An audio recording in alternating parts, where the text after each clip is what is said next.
Hi and welcome to another episode of The Nation. Today I speak to Raja Badrulnizam, Raja Kamalzaman, Director of ASEAN and Oceania section at MATRADE on one of the largest halal exhibitions in the world. The Malaysia International Halal Showcase, also known as MIHAS, has hosted more than 8,000 exhibitors from 44 countries and attracted over 400,000 visitors from 88 countries since its inception in 2004. Welcome to the show, Mr. Badrul. How are you? Thank you, Sonia, for having me at this show this afternoon. Great. Mr. Badrul, before we talk about the MIHAS exhibition that's happening right now, perhaps you can tell us a little bit more about MATRADE's role in Malaysia's halal industry.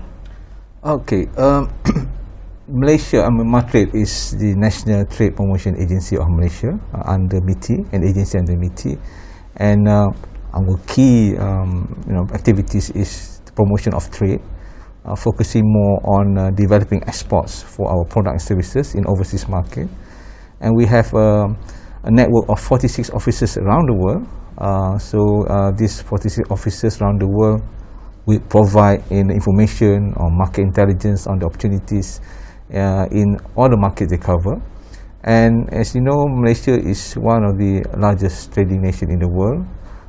We are ranked as the 25th largest trading nation in the world by WTO, in 2020, and the 24th largest exporter in the world. So our role is basically to get Malaysians' product and services into the market. We are serving more than 200 countries in the world with product and services. And if you link to MIHAS, we're still running right now. We started MIHAS in 2004. So this year will be the 17th edition of MIHAS. And it's fully virtual. The first time we're organizing it fully virtual. And we had a lot of participation in from many countries. Yeah. Exactly. Now, Mr. Badrul, of course, when we talk about the global halal market size, it's a huge market out there.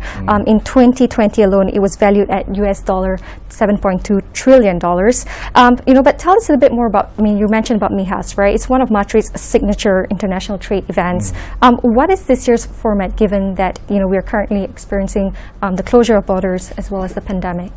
Yes, this year also was a challenging year for organize any trade exhibition, not just MIHAS. And since the outbreak of the pandemic in 2020, and this year we decided that all events, MIHAS, organized virtually. So had full virtual, first time that MIHAS was organized virtually. And then but the best part of this virtual exhibition is that we had over 500 exhibitors from all over the world, 549 to be exact, and more than half are foreign exhibitors. That is a big record for MIHAS. We never had more foreign exhibitors than local one. Normally we did physical exhibition. Okay? So this is the first time that we had more than around 55% of the exhibitors are foreign. There's about 303 international exhibitors from 42 countries. Great, and that's the interesting part about having a virtual format, right? It has allowed a lot more halal industry players to participate in the exhibition. But this year it's one of MIHAS' longest showcase. What are the key highlights and components to look out for at MIHAS 2021, Mr. Badrul? Yes, like you rightly say, it's the longest MIHAS that we organize. The exhibition started on 9 September and will end the 31st December, so it's the longest. Normally MIHAS are held about 4 days. The other key components of MIHAS is that we organize a number of virtual knowledge sharing sessions. We had speakers from the industry, academia, covering various topics. Topics that are trendy in this current situation, but also relevant to halal. We had new topics on sustainability and Islamic finance, We had topics covering women in business, in halal business. We had topics on youth perspective on halal. Youth is a very important, part of society. We need some ideas from them. So there were good feedback from them, sharing about the ideas of MIHAS and so on. And the best part of another key component of MIHAS is because it's virtual. So we had a better outreach to many of the markets. It's more connected than before. So we had countries that have never visited MIHAS, like Mexico, Guatemala, Trinidad, Tobago, even Aruba Island, who have never, been to MIHAS, but through the virtual kind of show, they were able to visit MIHAS virtually, 24 hours a day. Exactly, right? Despite of the time difference, the different time zones, people are still able to participate because it's a virtual format. Exactly, Now, we talk about the halal industry, right? It's such a huge industry. And of course, when it comes to halal market, oftentimes it's linked to the food segment. So what do you have to say about this, Mr. Badrul? Yeah, traditionally has been food is, I think halal mostly is linked to food. I mean, not just in Malaysia, but in many other countries. It's consumables. Halal is strongly linked to the faith of the Muslims. They want to eat something that they feel comfortable with the faith. Halal is all about that. But I think over the years, the last 10 years, halal, we have to change the mindset. Halal is not just linked to food. There's a lot of other aspects of halal that we have to look at. I mean, halal expanded to industry like finance industry. Islamic finance is part of an important component of halal or MIHAS show. We also focus on some other industries in Malaysia, now exporting halal cosmetic and pharmaceuticals. We had 12 clusters in MIHAS this year, including franchising, pharmaceutical, medicine, halal tourism, Islamic tourism. It's a big thing, Exactly, and it's such a broad segment, and like you rightly mentioned, education, healthcare, beauty, the cosmetics, as well as food, all comprises under the halal category, right? But what do you think, what does halal have to do with all these different sectors? It's one more important thing because people are looking at products that halal is not just on food, but it's go beyond food, and what's important, there is a demand for that, as people become more aware of halal, and halal is not just about religion, about safe consumption for Muslims, but also the safety aspects of things, the toyiban bit, it's wholesome, cleanliness. So there's some more confidence and about people buying halal. So we want to create that impact, and also it opens the halal market bigger than food. You have halal logistics now, about carrying products that's non-contaminated in especially concealed containers for halal products. Halal tourism, education, people looking for Islamic schools or any education, but it's a marketing tool. Exactly, and that is a very interesting insight. Of course, I would love to hear more about, the concept of halal in the industry itself. But we're going to have to take a quick break. Of course, when we come back, we'll be hearing more from Mr. Badrul on the MIHAS 2021. Don't go anywhere.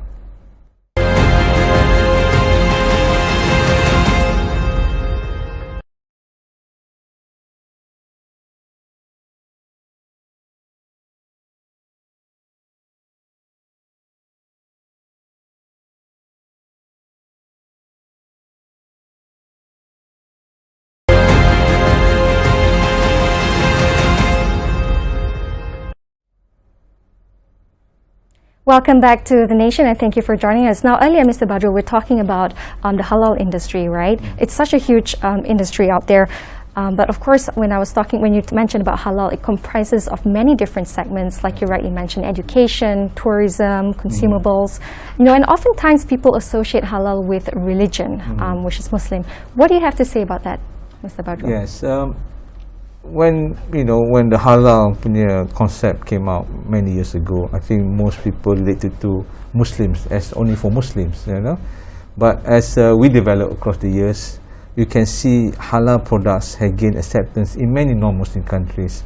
For example, in the recent Olympics in Japan, they even have a halal kind of food to serve. Well, because of the pandemic, there was no tourists from Islamic countries, but they had prepared to serve halal food for the Islamic countries, visitors coming there. We have a lot of halal products in other countries as well. But more and more people do not link halal with Muslim, although it's originated from religion, but they see halal as a safe product to consume. And we were making efforts not just for food, but also, as you know, halal has exactly extended to many other things. So I think the gaining acceptance, what acceptance is there, people become less, they do not want to link halal with Muslim anymore, or not much less, although it's there, you cannot take that away.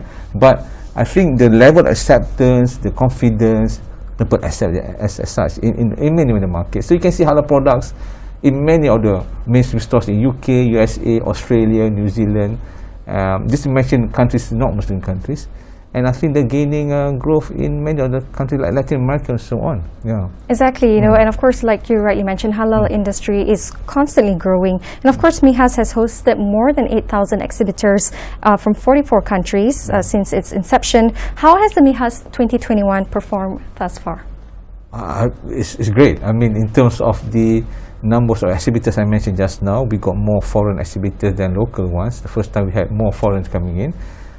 We did not have that kind of a large number of foreign exhibitors if we had a physical one. And secondly, in terms of performance, the number of sales that we achieve, if you don't mind, I share you the sales that we achieved. We had so far the sales that we achieved as of 3rd October, the latest figures. For exhibition, we achieved a total of 1.19 billion ringgit. Wow, that's for exhibition only. And we have another component of MIHAS, which is called the International Sourcing Program, that was held before the exhibition, which is April to September, and that achieved sales of 693.5 million ringgit. So total exhibition plus the sourcing mission, we had a total of 1.89 billion. So that's a big result for us, in terms of export and so on. The other thing is countries like Indonesia, Philippines, Vietnam, Pakistan, South Korea has achieved good sales through MIHAS. And that shows that foreign countries see MIHAS platform as a platform to do business, and halal business, and they can sell their products and make buys and so on. So we are now seeing a lot of products, countries coming in, and we hope that momentum will continue for the next the next MIHAS. And if you see the sectors that has gained a lot of sales, they are non-food products. People say halal is about food, but based on our record, the biggest product that had the sales was Islamic financial services. Bank was able to sell Islamic financial products to buyers, LC and so on, followed by beverages, pharmaceuticals, and fourth of prepared food. So normally prepared food will gain the highest sales, but now we see different kind of products, halal products, coming up more. Exactly, interesting to note that previously MIHAS was catering to the ASEAN market, and it looks like it's expanded to other countries like you mentioned, Mexico, Guatemala, Trinidad, Colombia. Do you foresee this continuation past MIHAS 2021? For other countries to also come on board and participate in this exhibition? Yes, we foresee that. I think this year shows that MIHAS, despite the pandemic, the brand of MIHAS, I think, has reached worldwide. This, the kind of recognition, especially for countries like Mexico, Guatemala, and Colombia having, participation, first-time participation as exhibitors. But also, the reach of markets are bigger under virtual. And also, this kind of marketing effort, global efforts, came through the assistance and the connection that our 46 officers, our trade commissioners, had all over the world.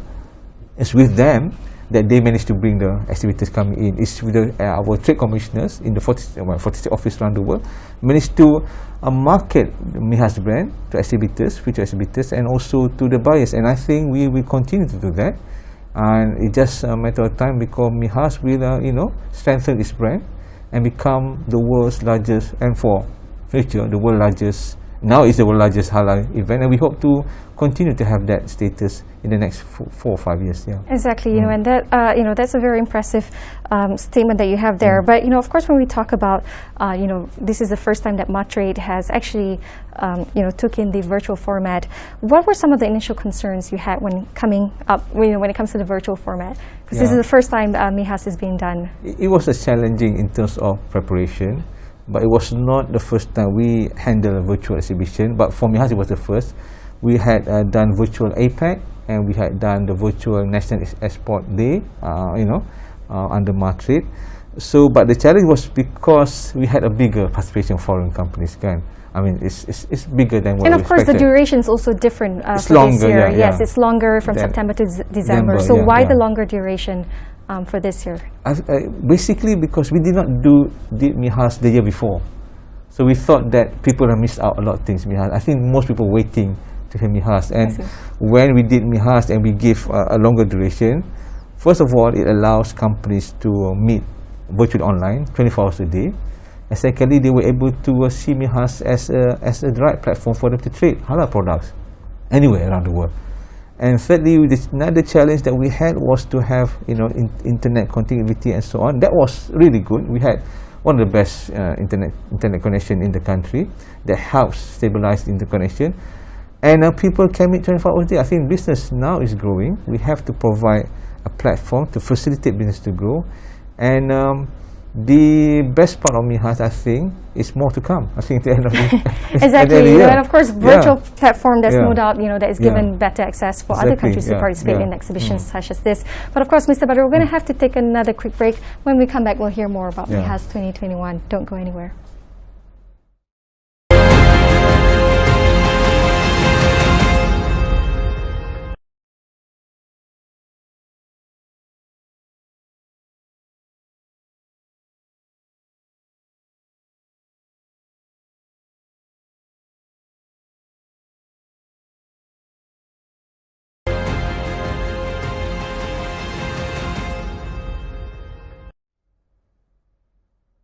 Welcome back to The Nation. Now, Mr. Badr, earlier we were talking about MIHAS 2021, and of course, it's interesting to note that MATRADE has pivoted over the past years and adopted the use of digital platforms, of course, to ensure Malaysian companies remain competitive in the export market despite the pandemic. Will this implementation remain in the long run, Mr. Badr? Yeah, we see that as a key feature of our trade promotion in the next few years. MIHAS is a testament of the success of digital initiative under us. I think the next 3-5 years, one of the key strategies that we have is to expand digitalization as the platform for us to continue to expand export promotion. Not just for MIHAS, but many other events that we're going to plan to do, even for missions, trade fairs, and so on. And this is in line with the trends coming in the next few years. In many countries, they also have shifted from physical to virtual. But I think the next few years, we see physical having a growing presence. It starts to come back. But at the same time, they have a parallel digital. Exactly. So it's more of a hybrid of physical as well as virtual exhibitions. Now, throughout the years, MIHAS has been a good platform for B2B as well as B2C activities. What is your the expectations for this year's MIHAS and the current pandemic? Of course, in terms of our objective, MATRADE for MIHAS, is we want to continue to make MIHAS the premier global halal event for the world. That requires a lot of efforts from our side, working together not only with officers around the world, but also with agencies like, JAKIM, HDC, and other ministries, and that has supported us all this while. In terms of B2C, during the physical exhibition that we had a lot of consumers coming in, and also businesses coming in to see the actual physical products. But through this digital platform, we see also similar interest. I think people has prepared more or less about their mindset about buying through online, and the pandemic in 2020 basically has prepared us for that. When we shifted to virtual, we can see a strong interest on consumers buying from the exhibitors as well, and also big buyers from over the world, and using MIHAS platform to look for new products from the exhibitors, and that's the reason why we have good results coming from the foreigners. So in terms of B2C, we see growing interest from consumers to source products from MIHAS platform. And also, I think there will be a larger and more growing interest from the big buyers who want to source halal products from MIHAS. Exactly. And I think that's will be, and our role is to make it the best for everyone who want to source halal products globally. Yeah. Of course, and there's no doubt, like you mentioned, there are various benefits into adopting the digital platform. Yeah. But is there an update on Malaysia's progress in ratifying and adopting the Regional Comprehensive Economic Partnership? Yeah. Is it on track for its year-end deadline? And how will this impact halal trade, Mr. Badrul? Yes, the RCEP, as we know, I think is agreement between 15 countries. And it's the world's largest free trade agreement right now. Malaysia, as a member of ASEAN, have signed RCEP. In terms of ratification, RCEP will come into force when we have a total of 6 ASEAN countries and 3 non-ASEAN countries ratifying the RCEP, so it will be enforced at that time. For Malaysia, we target to ratify by end of this year or next year, based on the statement by the minister. But in terms of how it relates to MIHAS, it just open up more access to more markets. Not only people can come to and source halal product from Malaysia, but the tariff will be lower under RCEP, and we should leverage on that opportunities, especially for our exporters, to go into new markets or existing markets. Countries like China, Australia, New Zealand, Japan, Korea are members of RCEP other than the ASEAN countries, and they are current FTA partner of ASEAN. But under RCEP, we foresee those consumers in those countries I mentioned just now, who are currently buying from halal product from Malaysia, will buy more because the tariffs are lower. It's become cheaper, and that will be a good for MIHAS. And we hope, after the sign of RCEP, we could invite more exhibitors from these countries under RCEP to participate in MIHAS and allow us to expand more to their markets. I think RCEP is the key agreement that will help propel Malaysia to become a higher trading nation in terms of ranking. Exactly, and it's interesting and very inspiring to hear, of the progress of MIHAS despite the pandemic. But in terms of your observation, what is the effect of the pandemic on the export market in the halal industry, Mr. Badrul? You see, our trade performance for the first 7-8 months of this year has been is better than we expected. We received more than 1 trillion in terms of trade for the first 7-8 months of this year. Even exports have grown up more than 20%. I don't have the figures, but has performed exceptionally well. It's have probably they're going to exceed the whole of last year, despite the pandemic. Yeah. And if you relate that to MIHAS, I think that shows in terms of the result that we are getting, not even the end of MIHAS yet. People are now, the global economy, external demand are growing, and that helps our export also. But I think there's more, businesses are back. I think the pandemic, of course, it was a challenging time for most businesses, but businesses have adjusted so well. I think we can see more trade growing, and that has benefited us in terms of our trade to ASEAN and also other countries. And MIHAS, I think we have to be prepared for next year. They will be growing more. Exactly. And Mr. Badrul, you mentioned that participating countries such as Indonesia is doing very well in the MIHAS exhibition, and these segments such as not just food, we're talking about cosmetics, education, tourism. Tell us a little bit about why certain segments are performing better than the others when it comes to the halal industry. Basically, its tradition has been food that has been performed better. People consume food as part of their faith. They want to consume halal food that's been produced in a safe way and so on. But it's also about the quality of products coming out under the brand of halal. You can see large brands, probably modern fashion, even probably big brands like L'Oreal or this big brand cosmetic has seen halal as a marketing tool to penetrate the Muslim market. And I don't think they could ignore that. I think the halal punya agenda has grown, and people now, I think it's also about the demands coming up from. Indonesia is the biggest Muslim market, Muslim population in the world, and you just can't ignore a big population like that who wants halal products. So I think, and then they want a different range of other products, cosmetic. Exactly, and the demand is there, and it's interesting to note that food still remains as the biggest contributor to the halal industry. Now, Mr. Badrul, where can interested parties get more information about MIHAS 2021? It's easy. It's online. It's virtual. So you have to go to our website. The website is, if you don't mind me sharing, is www.mihas.com.my. So you have until 31st December to register as visitor to visit the exhibition, and also you can also access MIHAS through our social media, Facebook at MIHAS Malaysia, Instagram and LinkedIn. And for those companies who wants to export, who have not been a member of MATRADE yet, please go to our website and register as a member. It's free. Then we get a lot of information about market, information, opportunities abroad, and we hope to make MIHAS a bigger brand next 4 years. Yeah.